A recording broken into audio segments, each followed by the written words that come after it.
Hi guys, and welcome back to my channel. I am here with another update about how it's going with coaching, and I just want to cover a couple of the things that I've learned in the first month of coaching that I've had with Jonathan Shane, TheKetoRoad. He's the guy that I've hired to help me through this last bit of losing my regain process while I wean myself off weight loss medications. So if you're new here, hi, hello, welcome. I had weight loss surgery, vertical sleeve gastrectomy back in 2016. At my high weight, I was 269. 14 months later, I reached 165, which was my goal weight. I lived in the 160s, 170s for a while. Then in 2017, 18, 19, I gained a little bit per year. 12 to 15 pounds per year, which ended up being like 50 pounds of regain. So 2021, 22, 23, I've been working on losing that, and about halfway there. And at this point, I've really felt like I need the help of a coach, somebody to hold me accountable and to keep a close eye because sometimes I just get not lazy, but loosey-goosey with things, you know?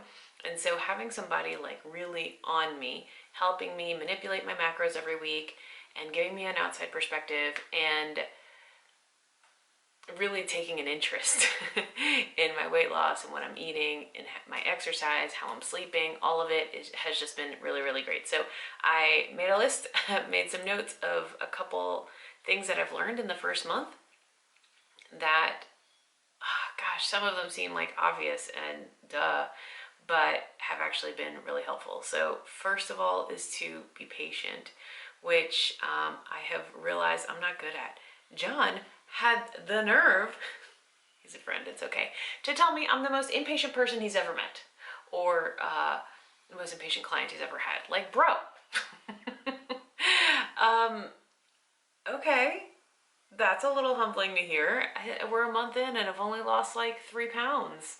I want it to be faster, but honestly, in the first month, the first like 2 weeks, the first week was just like tracking my macros and discovering that I'm all over the place. The second week was like trying to hit certain macros. And then weeks 3 and 4, I actually did. So anyway, I'm learning to be more patient. This is going to take some time, and that's okay, obviously.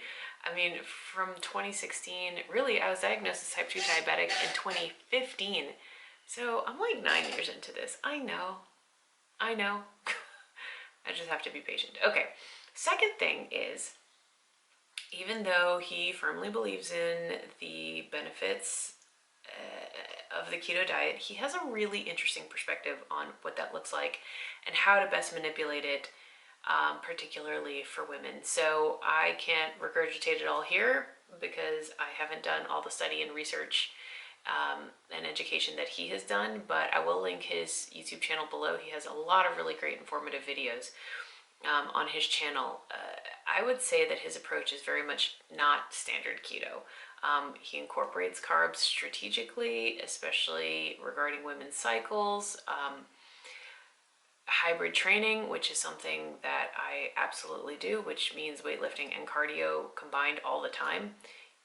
He has, I think, a really holistic, functional, practical approach to the use of carbs while still maintaining a state of ketosis. Anyway, it's very interesting. My point is, he didn't start me on like 10 carbs a day, which at some point I had gotten down to. But when I first started this journey years ago, when I was first diagnosed as type 2 diabetic, my endocrinologist and the dietitian that she worked with had me go on 100 grams of carbs per day, which at the time was like a huge reduction from what I was normally eating. Then, and that was like months. Then I went to like 75-ish for months. Then I went to 50 to 75. Then I stepped down 30 to 50. And for a short while, I was in the like 10 to 20 range. But like 30 to 50 was kind of where I lived. Anyway, I thought that John was just going to start me at like 10 and like jump right into the deep end with being strict on that. And I don't really think he thinks that that's the healthiest approach. And Like, I don't think we're ever gonna get there. I don't think that's the goal.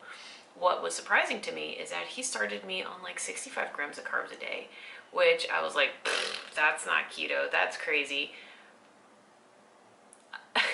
This is why I need an outside perspective, you know what I mean? Because that is a huge reduction from what I had been eating over the last couple months. Not months, maybe months. I had very much just been eating a standard American diet and relying on weight loss medications to suppress my appetite in hopes that I would just magically lose weight. It wasn't working, you know? These appetite suppressants, weight loss medication are similar to having weight loss surgery in that you still have to eat well, dum-dum. Like, you can't just rely on that restriction forever or even for a short amount of time. That's not enough for me. I don't know. Some people are apparently magically losing a lot of weight on these weight loss medications. Not me. So I was not eating properly and kind of relying on these medications to just suppress my appetite in hopes that I was just magically eating very few calories. Well, I wasn't. So anyway, coming down to 50 or 60 grams of carbs, which is what he has me at right now, has actually been a big reduction from where I was, which is crazy. I had not been tracking. I had no idea. In my mind, I was only eating like 1,200 calories and I wasn't eating very many carbs. Baloney, I was eating like well over 3,000 on some days and well over, I don't know, 120, 140 grams of carbs on some days, which is still not like as bad as some people on standard American diet. I know some people eat over 400 grams of carbs a day, whatever, it doesn't matter, but it was surprising to me that he started me so high because I thought we needed to just like jump into the deep end, but really this is way more sustainable. Hello, I feel like I can actually do it and then like step myself down. Also, this is the same thing I did before, so I know this works for me. So that's been a little mind-blowing. Also, I find to this day, one of my troubles is snacking at night. I will have like a perfect macro day until like 7 or 8 p.m. and then go nuts and go to bed, which is not good. So like, duh, why don't I just plan for that? This was John's idea, not mine. But if I know that in the evenings I'm gonna have a craving for extra food, why not account for that when I'm planning out my macros earlier in the day? Duh. I don't know. On some level, I thought, like, if I just set my meal plan early in the day and I'm going to hit my macros by like 7 p.m., I'm just going to stop eating. Well, guess what? Every single day at like 8 o'clock, I'm hungry and I've already eaten all my macros for the day and then I go over. Well, instead, why don't I just eat less earlier in the day so that I have room in my macros to eat more in the evening? Ah, genius. Like, this is what I'm talking about, that I just feel silly and kind of stupid sometimes because I could have and maybe should have come up with that on my own. It's not a genius idea, but I guess I was just so like stubborn in my head that I needed someone else to tell me that. Specifically in the evenings, one thing that's been really helpful, he recommended doing like a little low carb hot chocolate. So what he does apparently is some almond milk, and I guess there's a sugar-free Hershey syrup that uses erythritol or monk fruit or something, and he will warm up the almond milk and put that in there. He says it's only like 60 calories or something, and it's delicious. It sounds wonderful. I have not tried that yet, but I do have this like powdered mix called Beam Dream, which is basically a melatonin in a powder, and it's chocolatey cinnamon flavor, and it's wonderful. So I just do like a little cup of that in the evenings. Because it's warm, it takes me longer to drink it. It's not like when you eat something and like you've eaten it and you're done and now you want more because there's still time. Because it's a liquid and it's warm, I have to drink it slowly, and so that takes up like all of the time that I would have these cravings. Also, it's delicious. Also, it's like helping me sleep. I wasn't having trouble sleeping before. I would fall asleep pretty quickly. I've always fallen asleep quickly, but In recent months, I find myself waking up at like 2 or 3 in the morning and just being awake for an hour or two, and then finally going back to sleep, and then I wake up at 7. So anyway, taking a small dose of melatonin has helped me stay asleep throughout the night, and instead of taking like a pill or a gummy or whatever melatonin, taking it in this like powdered hot chocolate form is wonderful and perfect at night. So I've been doing that, has been really helpful. And the last thing I wanted to share of things I've learned so far is that on Sundays in particular, my life is very different from the rest of my life. So Monday to Friday, I work 7 to 4, then I go to the gym, then I come home, make dinner, we'll watch something on TV, an episode of a show or maybe a movie depending on the time, and go to bed. That's every single day, Monday to Friday. On Saturdays, I go to the gym in the morning, and then I like run errands, do all the things during the day, come home, make dinner, watch one episode of something, and go to bed. Sundays are very different because I don't leave the house after I've gone to the gym in the morning. So I do go to the gym first thing in the morning, and then it's just like lazy day. My husband usually grills like wings or burgers or thighs or whatever. We always grill on Sundays. And we have no social outings. We turn down any familial obligations. We do the crossword puzzle in the paper, which takes a couple hours. Like, it is a true relaxed day on Sundays. So because I'm effectively sitting at home all day, after having done a really intense cardio session in the morning, I feel like I just want to eat all day long.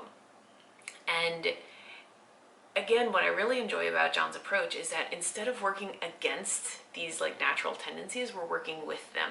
So similar to nighttime cravings, instead of like working against that and saying like, just force yourself to not do it, he's saying like, okay, allow for it, make room for it. Similarly with Sundays, on Sundays he's allowing me to eat more carbs. He's increasing my carbs on Sundays, which is very interesting. I guess it's a form of like carb cycling. I've never done that before. I haven't, I love science and research when it comes to certain things, but in terms of diet and nutrition, I let the experts handle that and just relay to me what I need to know, which is why it's so wonderful that I have hired this very well-educated coach. But anyway, on Sundays, he's upped my carbs to like 100, I think, 110, I have to double check, and lowered my other macros. And it is amazing. But here's the important thing. It can't be carbs like cookies and, muffins or whatever, because sometimes I would do that in the past.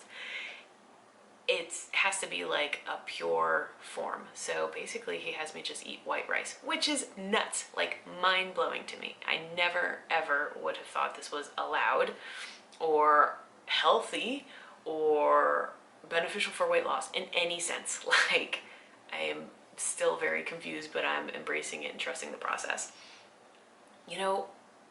I have said many times on this channel, I am not a sweets person. I am a savory person. Like, I will eat rice and bread and pasta all day long. So to be allowed to eat rice has just been amazing. So the last couple of weeks, this is what I do. I go to the gym in the morning, have this intense cardio session, and when I come back, I eat all my normal things. So I'm still having like a protein coffee. We're still grilling thighs, wings, burgers, whatever, but I'm also eating some rice. And it's incredible how all of my cravings for anything else just go away. And I'm talking about compared to in the past when I would eat all this meat but still want chocolate and junk food, and I felt insatiable. And I think this is a combination of two things: the intense cardio activity and the fact that I'm not doing anything else with my day. There's a lot to be said for the power of being distracted and being busy, because I also do intense cardio on Thursdays and Saturdays, but Thursdays it's in the evening, so I come home, have dinner, and go to bed, and that's it. There's no time to think about it. And on Saturdays, I'm usually busy like running all the errands, so I don't have time. But on Sundays, I could, in theory, just like change my life and not have a relaxing Sunday with my husband, but I'm not going to do that. Like, that's unrealistic for me. So I think the combination of having these intense cardio sessions on Sunday mornings, in addition to lots of free time where I'm just sitting around relaxing, made my cravings feel insatiable. But what has satiated them has been eating a little bit of rice. So I am just blown away by his perspective and his knowledge and his enthusiasm. Yeah, it's been great. So these are the things I've learned so far. Maybe some of it can be helpful for you too, but I'm keeping an open mind, and some of it sounds really weird, but I'm very, very happy to be working with somebody who is working with me, and is listening and giving me really appropriate feedback. So just thought I would share. Thanks for watching.